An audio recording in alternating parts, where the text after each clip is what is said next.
अब जो हमारा ये जो टॉपिक है हम जो समझेंगे वो है एटमॉस्फेरिक सर्कुलेशन और atmospheric stability and atmospheric instability, ये सब क्या होता है। ठीक है, तो सबसे पहले हम जानते हैं कि ये जो एटमॉस्फेरिक सर्कुलेशन है इसमें ये जो एडवेक्शन और कन्वेक्शन ये क्या होता है। ठीक है, तो जो हवा जो है वो मूव करता है। ठीक है, जब ये हवा हॉरिजॉन्टली मूव करता है, ठीक है, तो उसे हम कहेंगे एडवेक्शन। ठीक है, और जब वो वर्टिकली मूव करता है तो इसे हम कहेंगे कन्वेक्शन। ठीक, ये एडवेक्शन जो होता है वो होता है प्रेशर के डिफरेंस के, प्रेशर डिफरेंस के होने की वजह से। मतलब एक जगह अगर हाई प्रेशर एक जगह लो प्रेशर है तब ये आपका एडवेक्शन होता है। और ये जो होता है कन्वेक्शन, ये होता है आपका टेम्परेचर चेंज होने की वजह से। ठीक है, हवा जब गर्म हो गया तब हवा ऊपर उठ रहा है। ठीक है, तो ये हो गया आपका कन्वेक्शन। तो कन्वेक्शन होता है आपका टेम्परेचर की वजह से। अब हम जानते हैं जो सेकंड चीज है वो है एटमॉस्फेरिक इनस्टेबिलिटी। एटमॉस्फेरिक इनस्टेबिलिटी क्या होता है? जब आपका हवा जो है ना गर्म होके ऊपर की ओर उठता है, हवा जब गर्म होके ऊपर की ओर उठता है ना, तो इससे क्या होता है, इस चीज को हम कहते हैं एटमॉस्फेरिक इनस्टेबिलिटी। मतलब हवा जब ऊपर उठ रहा है तो जाहिर सा बात है बादल बनेंगे, बादल बनने के बाद बारिश होगा। ठीक है, तो ये हो गया आपका एटमॉस्फेरिक इनस्टेबिलिटी। और एक तरह से ये लो प्रेशर भी क्रिएट कर रहा है। ठीक है, तो जब लो प्रेशर क्रिएट कर रहा है तो ये आपका साइक्लोनिक कंडीशन पैदा कर रहा है ना, साइक्लोनिक कंडीशन पैदा कर रहा है। ठीक है, लो प्रेशर कम दबाव का जब क्षेत्र बनता है तो साइक्लोनिक एक्टिविटी होने का चांस बढ़ता है। ठीक है, तो एटमॉस्फेरिक इनस्टेबिलिटी इसी चीज को कहते हैं। एटमॉस्फेयर स्टेबिलिटी क्या होता है? जस्ट इसी चीज का रिवर्स। ठीक है, इसमें क्या होता है कि जो हवा है वो ऊपर नहीं उठता, वो वहीं पे ही रहता है। ठीक है, और उल्टा नीचे की ओर दबता जाता है। तो ये कहलाता है आपका एटमॉस्फेरिक स्टेबिलिटी। इसमें ये जो कंडीशन है ये एंटी साइक्लोनिक कंडीशन है। ठीक है, मतलब यहाँ पे साइक्लोन बनता ही नहीं है और यहाँ पे हाई प्रेशर क्रिएट होता है। ठीक है, तो ये हो गया आपका एटमॉस्फेरिक स्टेबिलिटी। ठीक है, और ये हो गया आपका इनस्टेबिलिटी। ठीक, अब इसके बाद हम जानते हैं एडियाबेटिक लैप्स रेट। ये क्या होता है? एडियाबेटिक लैप्स रेट का मतलब ये होता है कि जैसे जैसे हवा ऊपर की ओर जाता है तो धीरे धीरे ठंडा होते जाता है। तो कुछ कुछ किलोमीटर के बाद में उसका टेम्परेचर घटता जाता है। ठीक है, तो इसी चीज को हम कहते हैं, जो ये टेम्परेचर जो घट रहा है इसी को हम कहते हैं आपका एडियाबेटिक लैप्स रेट। ठीक है, तो जो नॉर्मली जो हवा है उसका जो एडियाबेटिक लैप्स रेट है वो है लगभग 6.4 डिग्री पर किलोमीटर। मतलब ये एवरेज एडियाबेटिक लैप्स रेट है। मतलब हवा जब ऊपर की ओर उठता है तो 1 किलोमीटर होने के बाद में उसमें 6.4 डिग्री का गिरावट आता है। फिर उसके बाद 1 किलोमीटर और ऊपर गया तो उसमें फिर से 6.4 डिग्री का गिरावट आता है। ऐसा कर करके 6.4 हर किलोमीटर पे गिरता जाता है टेम्परेचर। ठीक है, ये हो गया आपका एडियाबेटिक लैप्स रेट। अब हम जानते हैं कि ये वेट एडियाबेटिक लैप्स रेट ये क्या होता है। ठीक है, अगर जो हवा है उसमें अगर मॉइस्चर है, ठीक है, मॉइस्चर है तो मॉइस्चर होने की वजह से क्या होगा कि ये जो हवा है जो ऊपर की ओर जा रहा है तो उसका जो टेम्परेचर है जो गिर रहा है ये उतना तेजी से नहीं गिरेगा। ठीक है, हवा जैसे ऊपर गया तो अभी जैसे 6.4 था एवरेज, तो ये 6.4 नहीं रहेगा, ये या तो 5 होगा या तो 4 होगा। ठीक है, क्योंकि इसमें मॉइस्चर आ गया है, तो मॉइस्चर आने की वजह से ये क्या है, ठंडा कम हो रहा है। मतलब पर किलोमीटर इसका जो टेम्परेचर ड्रॉप है वो कम हो रहा है। तो इस तरह का जो लैप्स रेट होता है इसको हम कहते हैं वेट एडियाबेटिक लैप्स रेट। ठीक है, जो कि 6.4 डिग्री से कम होता है, इसको याद रखिएगा ना, 6.4 से कम रहता है। तो ये होगा आपका वेट एडियाबेटिक लैप्स रेट। ठीक है, ये एक तरह से इनस्टेबिलिटी क्रिएट करता है। मतलब आपका एक तरह से लो प्रेशर क्रिएट कर रहा है और साइक्लोनिक कंडीशन क्रिएट करता है जब वेट एडियाबेटिक लैप्स रेट होता है तो। ठीक, अब हम जानते हैं कि ड्राई एडियाबेटिक लैप्स रेट क्या होता है। इसमें क्या होता है कि जो हवा है उसमें मॉइस्चर नहीं है, वो ड्राई है। ठीक है, अब जब वो ड्राई है तो जाहिर सा बात है कि वो जैसे जैसे ऊपर जाएगा वो तेजी से ठंडा होगा। तो इसका जो टेम्परेचर ड्रॉप है वो 6.4 डिग्री से ज्यादा होता है पर किलोमीटर। ठीक है, जैसे ये कम था तो ये 6.4 डिग्री से ज्यादा होगा।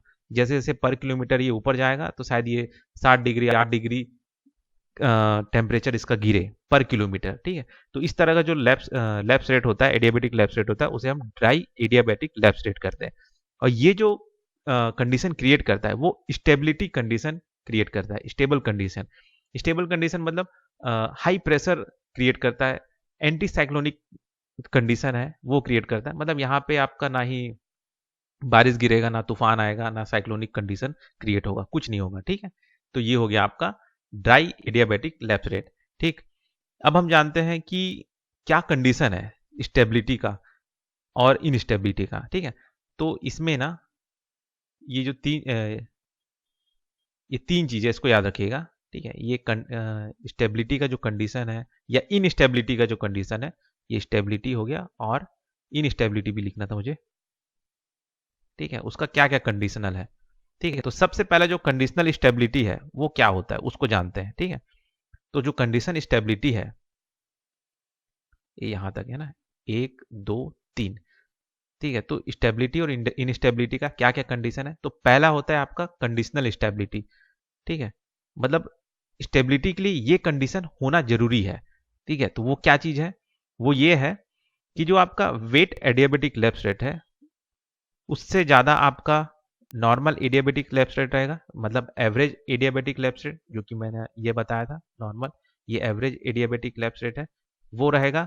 और इससे ऊपर अगर आपका ड्राई एडियाबेटिक लैप्स रेट है तो ये जो कंडीशन अगर फॉलो होगा तो ये कहलाएगा आपका कंडीशनल स्टेबिलिटी। ठीक है, एब्सोल्यूट इनस्टेबिलिटी, एब्सोल्यूट स्टेबिलिटी में क्या होगा, ये कब बनेगा। ठीक है, एब्सोल्यूट स्टेबिलिटी मतलब उस कंडीशन पे बिल्कुल भी तूफान या हवा पानी कुछ नहीं चलेगा। ठीक है, तो ये कंडीशन कब बनेगा, ये तब बनेगा जब आपका जो एवरेज एडियाबेटिक लैप्स रेट है या नॉर्मल एडियाबेटिक लैप्स रेट है वो सबसे कम रहेगा, उससे ऊपर रहेगा आपका वेट एडियाबेटिक लैप्स रेट, फिर उससे ऊपर रहेगा आपका ड्राई एडियाबेटिक लैप्स रेट। तब आपका एब्सोल्यूट स्टेबिलिटी रहेगा। मतलब इस कंडीशन में साइक्लोनिक कंडीशन होना ही नहीं है, हवा पानी कुछ नहीं गिरेगा। ठीक है, ये कंडीशन में। अब आता है आपका एब्सोल्यूट इनस्टेबिलिटी, मतलब इसमें आपका साइक्लोनिक कंडीशन क्रिएट होगा, साइक्लोनिक एक्टिविटी होने का चांस बहुत ज्यादा बढ़ जाएगा। ये कब होगा, जब आपका वेट एडियाबेटिक लैप्स रेट सबसे कम होगा, उसके बाद आपका रहेगा ड्राई एडियाबेटिक लैप्स रेट जो उससे ज्यादा रहेगा, फिर इन सभी से ज्यादा रहेगा आपका नॉर्मल एडियाबेटिक या एवरेज एडियाबेटिक लैप्स रेट। जब ये कंडीशन फॉलो करेगा तब आपका होगा क्या बोलते हैं साइक्लोनिक कंडीशन। ठीक है, ये चीज याद रखिएगा। ठीक है, ये जो ज्यादा कम मैं बता रहा हूं ये टेम्परेचर के बेसिस पे रहेगा, है ना, कि आपका जो वेट एडियाबेटिक लैप्स रेट है उसका टेम्परेचर क्या रहेगा इस तरीके से, है ना। तो ये हो गया आपका एटमॉस्फेरिक सर्कुलेशन में जो स्टेबिलिटी इनस्टेबिलिटी क्रिएट होता है वो इसके पीछे जो कारण है वो ये चीज है। और ये सब स्टेबिलिटी कब कब क्या क्या चीज कम ज्यादा होगा, तो इस वजह से ये आपका ये जो तीन जो स्टेबिलिटी है वो क्रिएट होगा। अब हम जानते हैं टेम्परेचर इन्वर्सन क्या होता है। टेम्परेचर इन्वर्सन ये क्या होता है कि जैसे जैसे आप ना ऊपर की ओर जाते हैं तो क्या होता है टेम्परेचर ड्रॉप होता है। लेकिन टेम्परेचर इन्वर्सन में क्या होगा कि जैसे जैसे आप ऊपर जाएंगे ना तो टेम्परेचर जो है वो बढ़ता जाता है। तो इस तरह का कंडीशन जब आएगा तो उसे हम कहते हैं टेम्परेचर इन्वर्सन। ठीक, तो जो टेम्परेचर इन्वर्सन है वो चार टाइप के होते हैं। एक होता है फ्रंटल इन्वर्सन जिसे हम साइक्लोनिक इन्वर्सन भी कहते हैं या एडवेक्शनल इन्वर्सन भी कहते हैं। ठीक है, अब ये कब होता है, जब आपका वार्म एयर मास और जब कोल्ड एयर मास आपस में टकराते हैं, मतलब गर्म हवा और ठंडा हवा आपस में टकराते हैं, तो ये जो वार्म एयर है ये ऊपर की ओर उड़ जाता है। ठीक है, जाहिर सी बात है ऊपर की ओर ही उठेगा, गर्म हवा है इससे टकराया तो इससे क्या हुआ कि नीचे टेम्परेचर अब कम है, ऊपर की ओर आप जब जाएंगे तो टेम्परेचर बढ़ गया। ठीक है, तो ये जो कंडीशन है ये फॉलो कर लिया तो ये क्या कहला गया आपका टेम्परेचर इन्वर्सन। तो इस तरीके से होता है, तो मतलब इस वजह से जो होता है उसे हम कहते हैं फ्रंटल इन्वर्सन या साइक्लोनिक इन्वर्सन या एडवेक्शनल इन्वर्सन। ठीक है, दूसरा होता है जो टेम्परेचर इन्वर्सन वो होता है वर्टिकल एडवेक्शन या वैली इन्वर्सन वाला टेम्परेचर इन्वर्सन, इसको हम लोग वैली इन्वर्सन भी कहते हैं। ठीक है, ये कब होता है, जैसे मान के चलिए ये वैली है ना, रात के समय में क्या होगा कि यहाँ का जो हवा है वो तेजी से ठंडा होगा और यहाँ का जो हवा है वो थोड़ा देर में ठंडा होगा। ठीक है, तो ये जो ठंडा हवा है ये क्या होता है, ठंडा होने के बाद ये नीचे की ओर आता है, नीचे की ओर आने के बाद में ये जो गर्म हवा है ये ऊपर की ओर ढकला जाता है, ऊपर की ओर खसक जाता है। तब इससे क्या होता है कि नीचे से ऊपर की ओर आपका टेम्परेचर बढ़ जाता है। ठीक है, अब ये जो गर्म हवा है ऊपर चला गया ठंडा हवा यहाँ पे नीचे आ गया। ये कहाँ से आया ठंडा हवा? यहाँ पे आया, क्योंकि सबसे पहले इधर का हवा ठंडा हुआ और ये जो ठंडा हवा नीचे आया और यहाँ पर जो गर्म हवा था उसको ऊपर की ओर धकेल दिया। ठीक है, तो इससे क्या हो गया कि यहाँ का टेम्परेचर जो है कम है और यहाँ का टेम्परेचर हाई है। तो ये भी आपका एक तरह से टेम्परेचर इन्वर्सन हो गया। ठीक, फिर आता है आपका रेडियल इन्वर्सन, या इसको हम कहते हैं नॉन एडवेक्शन इन्वर्सन। ठीक है, नॉन एडवेक्शन इन्वर्सन ये कब होता है? ये होता है आपका जब जैसे अर्थ हो गया है ना। ठीक, अब अर्थ क्या हुआ, सवेरे के समय में जब सन से गर्मी आया, ठीक है, तो ग्राउंड गर्म हो गया। ठीक है, और उसके ऊपर का जो हवा है वो भी गर्म हो गया, है ना, गर्म हो गया। ठीक है, अब क्या होता है कि रात में ये जो अर्थ है, ये ग्राउंड है जो है, ये जो ग्राउंड है ये तेजी से ठंडा होगा, लेकिन जो ऊपर का जो हवा है वो अभी भी गर्म है। ठीक है, तो अब इससे क्या हुआ कि ये जो नीचे का जो हवा है ये थोड़ा ठंडा हो जाता है, क्योंकि ग्राउंड तेजी से ठंडा हो गया रात में, और लेकिन ऊपर का जो हवा है वो अभी भी थोड़ा गर्म है, अभी पूरी तरह से ठंडा नहीं हो। तो इससे भी आपका टेम्परेचर इन्वर्जन होता है, मतलब जैसे जैसे नीचे से ऊपर जाओगे तो टेम्परेचर आपका बढ़ता जाता है।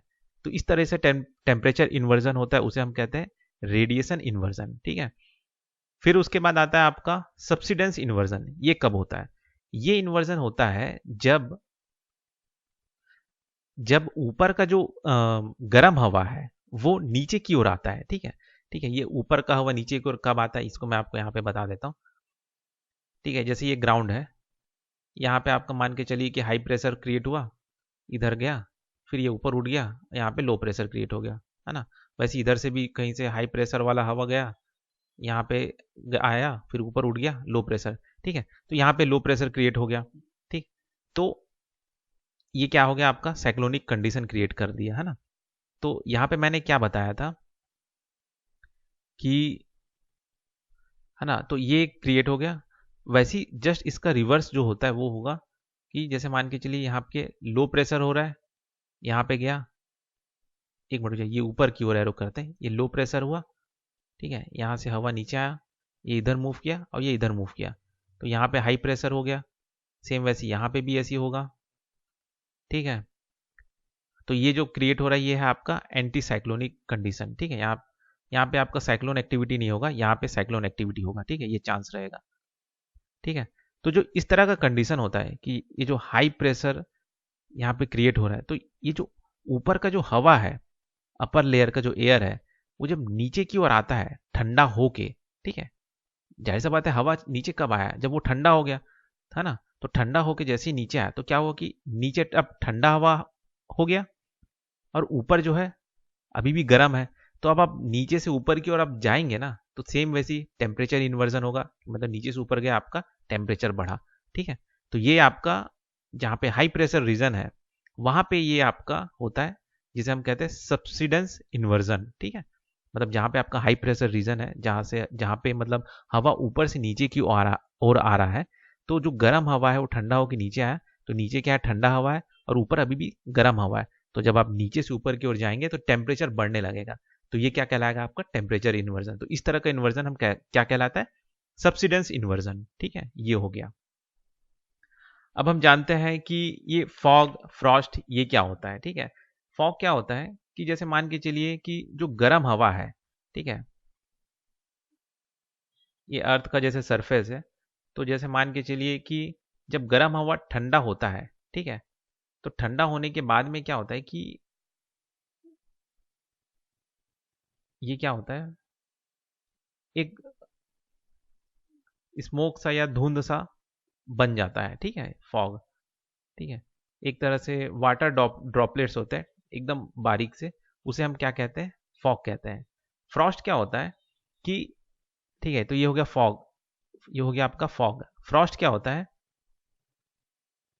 यही मॉइस्चर जब जमीन में जम जाते हैं, ठीक है, ठंडा होके आइस फॉर्म कर देते हैं, फ्रोजन हो जाते हैं, ठीक है, जो कि एक तरह से जो क्रॉप्स है उनको डैमेज करता है, तो उसे हम क्या कहते हैं, फ्रॉस्ट कहते हैं। ठीक है, फ्रॉस्ट क्या होगा कि वो जो मॉइस्चर जो धुंध सा था वो कहीं ना कहीं जमीन में जाके जम गया, बर्फ बना दिया, तो वो क्या कहलाता है, आपका फ्रॉग। ड्यू ड्रॉप्स क्या होता है, यही जो चीज है जो मॉइस्चर जो था हवा में जो उड़ रहा था, जो फॉग था, वो अगर जमीन में आके पानी के ड्रॉप्स बना देते हैं तो वो क्या कहलाता है? आपका ड्यू ड्रॉप्स कहलाता है। ठीक है, अब हम जानते हैं कि ये फॉग और स्मॉग में क्या डिफरेंस है। ठीक है, तो ये जो फॉग है ये क्या होता है? वही आपका वाटर ड्रॉपलेट्स जो कंडेंसेट हो गए, ठीक है, डस्ट पार्टिकल के अराउंड। ठीक, और हाँ, इससे जो क्या बोलते हैं विजिबिलिटी है, जो दिखना होता है वो कम हो जाता है। स्मॉग जो होता है उसमें तो और ज़्यादा क्या बोलते हैं, एक तरह से दिखाई और विजिबिलिटी जो होता है बहुत ज़्यादा कम होता है। स्मॉग कब फॉर्म होता है? ये होता है जब जो पॉल्यूटेंट्स होते हैं, जैसे एग्जांपल के लिए SO2 जो पॉल्यूटेंट्स है उसके अराउंड अगर आपका वाटर जो ड्रॉपलेट्स है वो कंडेंसेट हो जाए, मतलब जम जाए, ठीक है, तो आपका स्मॉग फॉर्म होता है और इसमें जो विजिबिलिटी है बहुत ही कम होता है। ठीक है, और ये हेल्थ हजार्ड भी होता है। ठीक, अब हम जानते हैं ये स्मॉग और फोटोकेमिकल स्मॉग, इसमें क्या अंतर होता है? तो स्मॉग तो मैंने आपको बता ही दिया, जो कि मिक्सचर है आपका एक तरह से स्मोक, फॉग और पॉल्यूटेंट का। ठीक है, पॉल्यूटेंट का। ठीक है, तो इसमें आपका स्मोक भी है, फॉग भी है और पॉल्यूटेंट्स भी है। ठीक है, तो ये हो गया आपका स्मॉग। फोटोकेमिकल स्मॉग क्या होता है?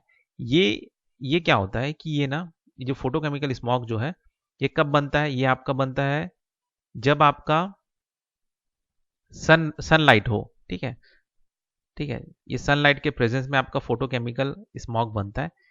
ठीक है, तो ये क्या होता है, जैसे थोड़ा गर्मी सा आता है तो ये क्या करता है, एक तरह से अनसेचुरेटेड जो हाइड्रोकार्बन है और जो नाइट्रोजन डाइऑक्साइड है उसके प्रेजेंस में, मतलब ये जो अनसेचुरेटेड हाइड्रोकार्बन है और जो नाइट्रोजन डाइऑक्साइड है, तो सन के प्रेजेंस में ये रिएक्ट होके फोटोकेमिकल स्मॉग बनाते हैं। ठीक है, और ये जो फोटोकेमिकल स्मॉग है इसमें क्या क्या कंपोनेंट होते हैं? ठीक है, इसको याद रखिएगा, एक दो बार ये एग्जाम में भी पूछा था यूपीएससी के प्री में।